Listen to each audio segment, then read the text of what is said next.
Are you ready to unleash your full potential and become unstoppable in your success and leadership? Welcome to the Unleashed and Unstoppable podcast, where we provide powerful insights and strategies for coaches, corporate leaders, and entrepreneurs. I'm Alexanne Carter. And I'm Carol Register, and we're certified master neurocoaches who are passionate about helping you overcome your limiting beliefs and optimize your performance. Each week, we'll be sharing actionable tips and strategies using neuroscience, from interviews with industry experts to solo episodes, to help you lead a life of power, purpose, and possibility on your own terms. Join our community of like-minded individuals. Hit subscribe now, and let's be unleashed and unstoppable together. Hey leader, welcome. I am so excited to have you guys here today and to have with us Mel Mason. Mel is a great friend of mine. She is known as the Clutter Expert, and we are both very passionate about leadership and standing for you being the best leader that you can possibly be. So today, Mel is here to speak to you about clutter, right? And really looking at the truth about clutter and how it impacts your leadership. So welcome, Mel. Woo! What's up, Alex? So good to see you, my love. So good to be here with you. So, we were talking a bit about before we started recording, about how there's this concept of clutter, right? And what is the role that clutter plays on our leadership, on our being, on how we show up, on, clutter being what we perceive to be something that's very outside of us.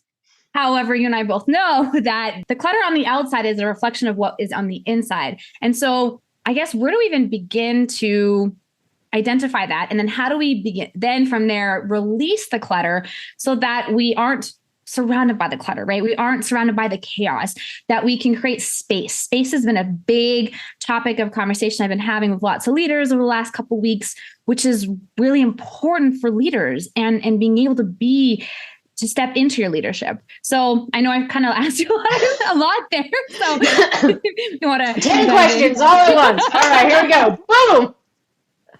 Oh my God, love it. Well, and I love that you talk about, you already know and you already get that the outside is really just a reflection. Because when people hear the word clutter and they're like, oh, the clutter expert, they're like, oh, she can help me organize this, or we can get my closet and this, or I can get the car parked in the garage again, or whatever.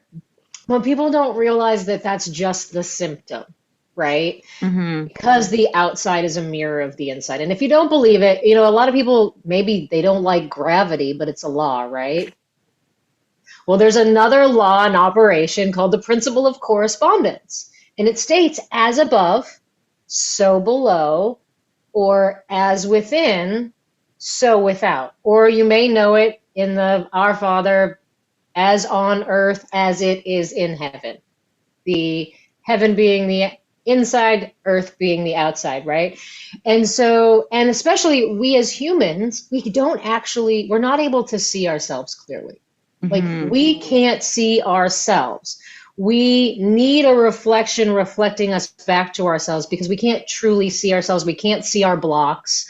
We can't see any of that. So the outside has to manifest us back to us. That's why you always hear, like, if I'm pointing the finger at someone, I got 4 fingers pointing back at myself. If I've spotted in you, I got it in me. But it also works for compliments too. So when you're like appreciating and praising someone, you got those very same qualities. So it works both ways. But the outside is only a mirror of the inside, and it exists to show you what's showing up inside of you. And especially as leaders, we are constantly pushing ourselves outside of our comfort zone, mm-hmm. right? And so our comfort zone is that inner clutter that we keep coming up against. And the way that I describe inner clutter is, as a human, you don't get out of life unscathed. I mean, just the fact that you were born into this world coming out of a nice, warm, cozy womb, and you came out into the birthing room with all these bright lights and them jabbing you and doing all this stuff. And maybe you were pulled out with forceps even, or maybe you were pulled out of the stomach instead of actually being born, but it was freaking traumatic, right? So we've all suffered one trauma at least, right? So you don't need to have a big, hairy trauma like abuse or neglect to have inner clutter. And all the inner clutter really is unprocessed emotions that we don't know how to deal with, whether it's from trauma or loss or, someone saying mean to you, something mean to you, and your feelings were hurt as a kid, and you don't know what to do with those emotions, so they just get stuck, right? And then we have our limiting programming that we accumulate from our caregivers, and we are like computers, right? So think about a computer. It doesn't run if it doesn't have programming, right? It needs to have a program to run. Well, so do we. That's the only way we operate. So we have these beliefs that are our programs. Some are supportive and others are not so supportive, right? And so when we're breaking outside of our box as leaders, we're coming up against that limiting programming, and we see the results in our lives when we maybe manifest a lot of money, but then we blow it all. We got some kind of limiting programming there, right? So the outside mirrors to us something's going on that we get to break through. And so we have the unprocessed emotions, we have the limiting programming, and then as we go through life, we also accumulate resentments for things that have happened to us. We get afraid of things, so we have all these fears, like fear of abandonment, fear of loss, whatever, fear of not having enough money, fear of everything boils down to the fear of dying and the unknown, by the way. And then, we have all the judgments that we accumulate as we go through life. And all of those things act as what I call the inner clutter, and then they start manifesting outside.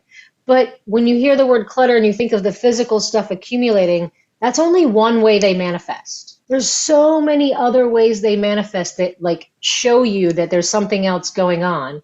And I always like to say it's just, whether it's clutter or the other manifestations I'm going to share with you in a second, all those really are like big red flag indicators. They're like, oh, hello, there's something going on here that you get to look at, right? Mm-hmm. And so it manifests as the stuff piling up in your home or your office or in those offsite storage units that you might have maybe one or three of, right? It shows up as carrying extra weight on the body. How many have gone on diets, lost the weight, gained the weight back, right? It shows up as different addictions, whether it's just scrolling on social media or you're addicted to hardcore drugs like I was. It shows up as not having healthy boundaries, not being able to put yourself first. It shows up as who doesn't have enough time. They're too busy, right? That's just all different ways that the internal clutter starts to show up. And we know as leaders, when we're overwhelmed or we're too busy or we're not putting ourselves first and taking care of ourselves, that affects us as being the best versions of ourselves that we can and leading the people that we were called here to lead. I hope that supports. Well, that was a lot. And what I found fascinating is we think when we hear the word clutter, you're right, it is this more external kind of piece. And just the fact that you brought up how clutter can actually show up in so many different ways. I was thinking clutter of the calendar, as you said, busy, right? I'll never forget many years ago, my sister looked at my calendar and she said, it looks like there's a box of crayons that exploded on your calendar because I had everything color coordinated, right? Like each color meant something else, but it was like all over the place, right? So it was overwhelming, right? And how you're scheduling your day, we mentioned about the space before, right? So it's like, feeling like you've got this thing and you've got the next thing and you're running to the next thing. And then it impacts those other areas of our lives, right?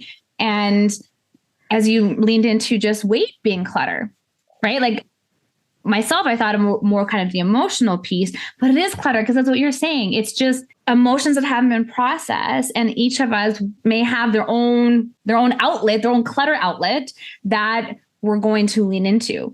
So where do we start to transition from that? When we, we're listening to this and we're like, wow, okay, so we're starting to identify, maybe notice the type of clutter that is showing up for ourselves. Where do we go from there to be able to start to let go of the clutter, make those transitions, make those changes, right? Because as you said, as leaders, right, we get to show up as the best version of ourselves for the people that we lead. And so it's so important that we do spend the time on ourselves, invest in ourselves to be able to make those shifts. Because as we're leading others, that then has that domino effect of how they also get to show up and the impact that we then make on their lives and the decisions they make, right? So I'd love to hear from you there and that insight of like, all right, so we've identified this. Now, where do we go from here? Yeah, great question. Great question. Where the heck do I start? Like, that's like the most common question. I feel overwhelmed. I don't know where to start.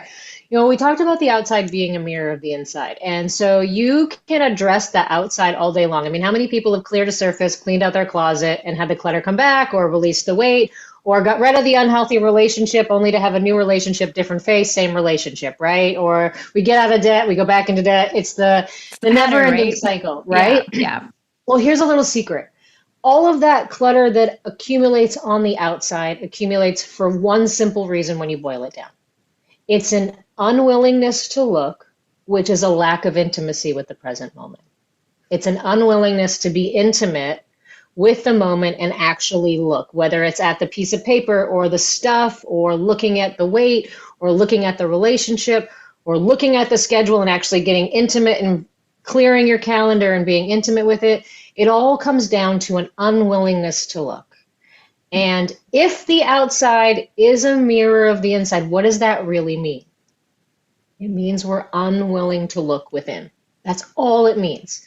And so it's so super simple. What I teach my clients is all that's required to get free from clutter in every area of your life is your presence, that willingness to look within. And so it starts by just being willing to look. You don't have to do any fancy meditation technique. You don't have to quiet your mind and focus on your breathing. Your mind could be racing 1,000,000 miles a minute and it still works because the secret sauce is in a willingness to look. That's really where the magic happens. And when you become willing to look and be present, over time, stuff starts to show up. The inner clutter will be revealed. But the most powerful part about it is that you're never given more than you can handle. And so the inner clutter isn't going to just all of a sudden you're going to come flooding with all these childhood traumatic memories. Every limiting belief that you know is going to show up in your consciousness, and you're just going to be able to clear it all out, right? It's not how it works. I had always thought that my core trauma was I had lost my older brother to suicide, but he was also one of my sexual abusers. And he actually committed suicide the night that I confronted him about the trauma. And it was that he set himself up that I would find him because I was living with him. So I thought that was like a big hairy trauma, like that's really huge, right? So I thought that was my core trauma. And after consistently doing what I teach my clients, after like 3 years of getting back into it with taking a break, what was really my core trauma showed up in my consciousness, which for me was all the abandonment that I experienced in my life, starting with my mom and my dad separating, and then my mom abandoned me over and over again in these really precarious situations. And even though being sexually abused and finding my brother after he committed suicide was huge, that was even huger for me and has had more of an effect on my life and the way that I relate with people and my relationships. And so, but that didn't show up until after 3 years of consistently doing the practice because I wasn't ready. Mm-hmm. And so that willingness to look is the secret sauce. That's it. And there's no way to do it wrong. It's just be willing to stop and be quiet and just listen. What's going on? Is my mind racing? Am I hearing sounds? Is my body experiencing sensations? Am I feeling emotions? Am I smelling something? Are my eyes open and I'm seeing something? Like I just had a bird like fly by my door, like outside. Like that's what's happening in the moment, right? Just a willingness to look. That's the secret sauce, and that's as simple as it gets. And I know it can be uncomfortable, right? Because I'm a neuro coach as well. And we look at the thoughts and the beliefs, and these patterns, right, that Mel's talking about. And that's all keeping you safe, right? It's keeping you where you are because the brain's job is to keep you in safe and familiar. And so I love that invitation, Mel, to just be willing, because the moment that you're willing, you open something up, right? And when you open something up, that's when you allow things to be able to come in. And I know you leaned into intimacy, and I remember hearing how intimacy is like into me, you see. And it always brings me back to, especially, I work with a lot of high achievers. I know you do too, Mel, that high achievers tend to just achieve for the next thing and are very busy and are very go, go, go. And because of that, tend to not create that space to be intimate. And I know for myself, when I first heard that term intimacy in the space of leadership, it made me feel really uncomfortable, right? It did. And I think that's why I want to lean into that is what Mel is saying, and to acknowledge that it might feel uncomfortable, and that's okay. In fact, if it feels uncomfortable, I think that's a great way and a sign to know that you're opening up, you're in that process, you're in that space of discovery and curiosity to just wonder, right? And question and just, right. And I think there's no right or wrong, right? There's no right or wrong. There's no shame or blame. It's just a whole curiosity. It's data collection. I love talking about this. It's just collecting data, right? Yeah. But I also love that you said, it's comfortable, right? It's uncomfortable. And here's the thing. If we're comfortable, we're in our comfort zone, which we're in our limited box. We're playing small. Yeah. And I had a mentor once tell me that the path to God is an ejection seat from your comfort zone. So if you want to be one with God, you want to get closer to God, get freaking uncomfortable often. And you know that you're growing, right? Yeah. Like we often see how uncomfortable is, it's uncomfortable, right? We often see this as like a bad thing, right? Like that it's created by some of these fears and things like that. But if you're listening to this, you're a leader. If you're listening to this, you're taking risks, you're taking chances, you're taking a stand, you have a vision.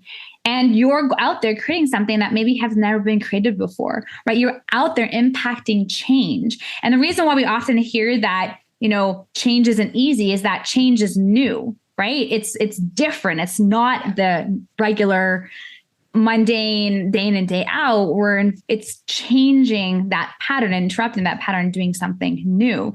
So it's a great invitation, because I know myself, like, this was not something I was aware of many years ago, and I always didn't say it now, like, man, I really wish I knew now, or I wish I knew back then what I knew now, right? Because I would have showed up so differently as a leader. I really would have, right? And taking the time to get in, I guess it's that intimacy word, right? But so true, right?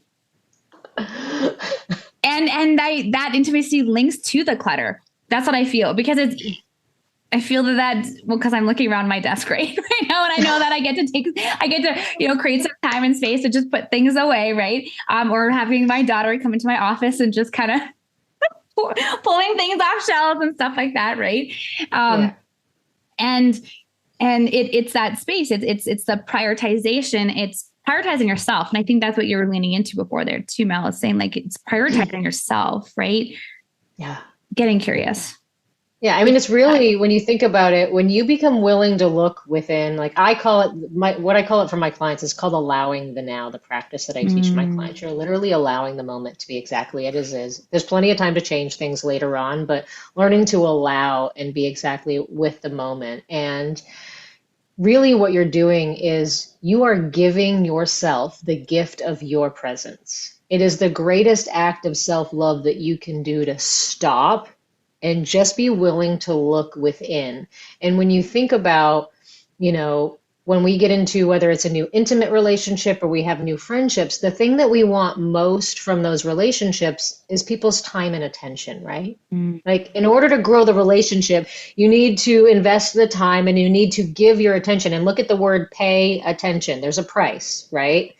And the outside being a mirror of the inside just means that you want your own time and attention. And so when you do this practice, you're giving yourself the gift of your own time and attention. And just by doing that, you're making yourself your number one priority. And over time, things start to shift. I was working with a woman who is constantly always saying yes to things that weren't in alignment with what she wanted and not having healthy boundaries. And she just started saying no to stuff. She's like, no, because she started putting herself first. Mm-hmm. And I've often heard, this saying, whereas every time you say Is it yes to something? You're saying no to something else. Right. And I don't think we take time to think about that. We're just thinking like we say yes to everything and not aware that by saying yes to all of these things, we're actually saying no to all the other things. And by saying no to things, you're also saying yes to things. I think it's important to see that parallel. So, that's such a great point. I love that. By your client saying no, she's saying yes to herself. Yeah. And I think that's a great just question to ponder on, or this question, but just for the listener to think about, like really looking at all the things in your life. What are you saying yes to? And because you're saying yes to that, what are you saying no to? And are there things that you can start saying no to so you can start saying yes to other things? Yeah, when you start saying no to things that aren't in alignment, then you create the space for the things that are to show up for you to say yes to. Yeah. Yeah. No, I love that. That's a great addition, I think, to the ponder of just that presence in the being. So, yeah. I mean, I call the actual practice when you do allowing the now, it's literally making space for magic to happen. Because what people don't realize is that everything is energy, everything is vibrating, right? And so the resistance and the unwillingness to look carries a lower frequency vibration, but the willingness to look carries a higher frequency vibration. And we know from math class that a positive and a negative cancel each other out, right? So this is why this is so freaking powerful. The minute that you become willing to look, you automatically start canceling out lower frequency vibrations without digging up trauma, without processing emotions, without knowing limiting beliefs. And because the outside is a mirror of the inside, as you begin to make the space inside of yourself, the outside corresponding space starts to shift effortlessly. How many want to be able to get organized without dragging yourself and having it feel like getting molasses to go uphill in the middle of January, right? Or how many people want to be able to release the weight and keep it off, right? And so when it happens from the inside out, it happens effortlessly. You're not planning it. You're not thinking about it. You're not like, oh my God, I should really clear off my desk today. You just spontaneously start doing it because you're not a vibrational match to it anymore. You can't tolerate it. Oh, I love that. And it's interesting that you say that, because it does become almost this automatic thing, because it comes this automatic awareness where you're realizing, right, that it is impacting, right? It is impacting your energy. It is impacting your focus. It is impacting your relationships. It's impacting your happiness and your joy. And all of a sudden, because of that shift in that energy, you want to create more space and welcome that all in. And you start just kind of, making taking those little steps, right? And making those little changes. And so you said something just a second ago about it lasting, right? Like keeping it from coming back. Is there anything else that you could add or speak into to help the listener, so they can really maintain it? Because again, it's patterns and it's that interruption piece. But anything else to sort of, I feel like, it's like with the box, and you wrap the bow to seal it, to ensure that, it is right. It's kind of gone for good, right? And that you can continue to move forward in this direction. Yeah, so definitely, I mean, it has to start from the inside out in order for any change to be lasting. And that requires you committing to being willing to look on a daily basis. And you don't need to look for any more than 5 minutes a day. So who has 5 minutes a day, right? You can even do it while you're brushing your teeth. But becoming willing to look is really where the lasting change happens. It won't stick if you're not consistent. So I spend most of my time with my private clients getting them to consistently do the practice so that the results start generating themselves. Because I was like the cluttered mess. You couldn't walk in my space. We didn't really go into my story, but you couldn't walk in my room. The entire floor was covered. And I wasn't trying to get organized. I was trying to get off the planet. I didn't care if I lived or died. So I wasn't like my clients coming to me, oh, I got a clutter problem and I really need some help. And I want to consistently start clearing my space. I found out this process as an accident, really, because I became willing to look through yoga and mindfulness. I just spontaneously created order in my life, and I went from this chaotic mess to someone who could no longer tolerate disorder anymore, and everything needed to have a place, and everything had to be in its place. Didn't mean I couldn't have some chaos and then clean it up, but it happened from the inside out. And what I want to say is that you will clear a surface as you're doing this work, It doesn't mean it's never going to come back. What happens is you're gradually raising your vibration, so your tolerance for the amount of clutter that you can handle shifts. So maybe your dining room table is completely covered with piles and you get it clear, right? What's going to happen when it starts to change from the inside out is you'll let some stuff start to accumulate again, but then you won't be able to let it get as high, and you'll need to do something sooner and then sooner till you eventually get to the point where you can't tolerate it cluttered anymore.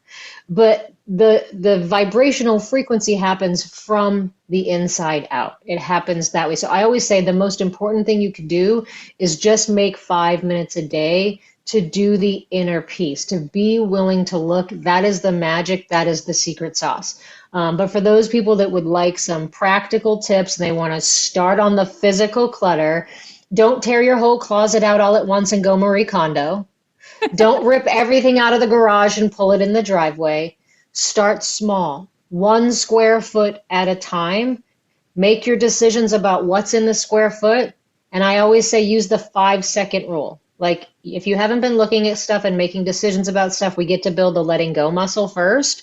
So if you're looking at something for 5 seconds or more, you're just keeping it for now. Move on. Next item. You will let go of what you're ready to let go of when you're ready to let go of it, and not a moment sooner. So don't force yourself, or it'll really be detrimental to your progress. And if you use the 5-second rule, you can get through 12 items in a minute. Oh, wow. Yeah. That, right? Yeah. So, and most people, when you become willing to look at the stuff, you're like, oh, I can't let go of anything. I can't let go of anything. You'll let go of to 30 to 60% without even trying. Wow. That's reassuring, right? When you hear about that, you're like, yes, you just get going, and then and it's so nice when it's clear. Like I know, right? It's like when you see that, it goes back to a feeling too. Like it feels good, right? And you can focus, and it creates space, because I always think about the mental clutter, focusing on, being able to create results, right? And productivity. When you're in your space, you've got stuff everywhere, like it impacts your ability to even focus. And so just seeing that, taking, even just 5 minutes there or 10 minutes there to just focus on a little area, all of a sudden you can just clear that space. And I had no idea, right? Like 5 seconds is a great rule to go by, right? And realizing, oh my goodness. And so for me, what's landing right now is that it doesn't have to take long. Like I know I've been there too. And we totally did the whole Marie Kondo thing, and we took all of spring break, and we got, I think like 95% of done in spring break. I think I had 1 room left, and then we moved it to another weekend. But I mean, that was a full commitment, like a full week of, and really going through the process, and it felt so good and it was great. And I mean, it took time. And I've been there myself, where you get started because you're like, yeah, let's just take the whole wardrobe out, right? And then you're like, oh my God. And then I would say run out of time, because I think that's the thing is we often also feel like it does take a lot of time. So then we shut down. When we do it like that, for sure. Yeah, absolutely. But I also want to touch on that not everybody feels good when you clear the space, especially if you're not addressing the inside. So for someone that's been surrounded by lots and lots of clutter for years and lives in chaos and lives in filth, when you create space without creating the corresponding space inside, it can be actually very traumatizing. Mm-hmm. I worked with a client who just had stuff everywhere, but we were addressing literally a 5-foot section on the wall, on the floor, of shoeboxes full of stuff. And she wasn't willing to do anything else but address the outside. So I just meet people where they're at. And it was back when I was just starting. And I helped her go through just this 5-foot section of boxes on the floor and created this one area of clear space in her home. And she disappeared off the planet from talking to me for like a month before she reached out again, because she could not handle that clear space. So there's also people that it doesn't feel good and it freaks them out. Yeah. That's why the show Hoarders doesn't work, because they make you go through everything and clear out your space in a 4-day period of time. And then you're like, oh my God, I'm re-traumatized again because you just took my entire defense system and tore it down. And now I need to rebuild it, but even thicker, and reinforce it this time. Yeah. Well, and that goes back to your whole original point of being able to get just connected with yourself and identifying that and seeing that it might maybe take a bit of a longer process for you. And that's okay. Like, I think it's also giving ourselves permission, right? With a lot of the concept of whether it is the weight loss or it's decluttering space or it's decluttering your calendar or whatever it is, that also connecting with yourself and knowing what works best for you. And you've got that intention, and just it'll happen over time. I know a lot of times the high achievers, we want it done yesterday, right? Which is why we will block off the whole week and do all of Marie Kondo, right? Because we and then you're like so been hit by a train, right? Yeah, right. So I think that's a really, really important factor to take into consideration, right? That your journey is going to look different than maybe somebody else's journey, and that's okay. Starting by looking internally for yourself, and just by starting there, and then slowly working through what's around you. Yeah. I mean, I think is like really great with permission. We're giving the listener permission to go about it, and it doesn't need to look a certain way. And think about how long it took to accumulate, right? Yeah, that's a good point. So we're like, oh, I just want it to be gone tomorrow. Like, no magic wand waved it here. It accumulated piece by piece by piece over days and weeks and months and years. Most of the clients that I work with, it's been going on for 40 plus years. Yeah. You know what I mean? And they think it's going to like go away all at once. That's just not how it works. You get to look at everything and let go of a little by little by little by little by little. I mean, I didn't even have that much stuff when I went through my process, and there were things that I just wasn't ready to let go of. There was actually a whole bunch of books that I was super attached to. I even went back and read them again, referenced them, swore I would never let them go. I'd been carrying them since 1998, right? Just a year and a half ago, I was sitting here in my room, putting my shoes on, looking at my bookcase, and I'm like, oh, it's time for you to go now. Like 1998 to 2021 or whatever, right? Like, do the math, okay? Looking at them over and over again before I was ready to let those go. So there's no quick fixes here. There's no magic pill. It just requires you to become willing to look and meet yourself right where you are. Yeah. And something like that, I was thinking of like one little thing each day adds up to big results, right? So just one little thing at a time, you will eventually get there. And so leading into that and trusting yourself and just getting connected, right? Getting uncomfortable with that intimacy, right? That's just leadership. So Mel, before we wrap up here, is there anything in your journey and having worked without your clients in the journey that you wish you knew sooner? That you kind of like the final message that you want to leave with the listener today? That I wish I knew sooner. That we're never done. Because even the Clutter Expert is always clearing clutter. It's just not showing up on the outside, but new limiting beliefs and new layers and new unprocessed emotions show up, or new layers when you think you're like, oh, I grieved all that. And then next thing you know, like a whole new layer is showing up or whatever, like the way, we do things. It's like, because transformation isn't linear. Like, I guess that's the most important thing is transformation isn't linear. Like, we take a couple steps forward, we move back, we grow, limiting beliefs come up, we meet ourselves at new levels, and it's like, oh, we hit our upper limit, and then we sabotage, and then we break through that, and we have a new upper limit, and then we sabotage. And so, transformation just isn't linear. So don't be looking for a straight ride. Well, and I think that's encouraging to know that it's a process, it's a journey. And so the first step really is just to say yes to and embrace the journey, right?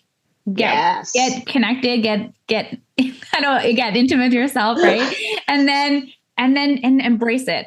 Because going back to, as we said, like with high achievers, it's like we want it done yesterday, we want it done now, and there's this urgency, and so it's like shifting from that urgency of the scarcity versus embracing it, and just I was speaking to somebody yesterday. It was like the bring it on attitude, like just bring it on, and I get to enjoy. Right? Bringing the joy back and the fun in life and in the transformation and in the way that you get to lead and be a leader in this world. So yeah, I think that's a great last little tidbit for the listener. So thanks, Mel.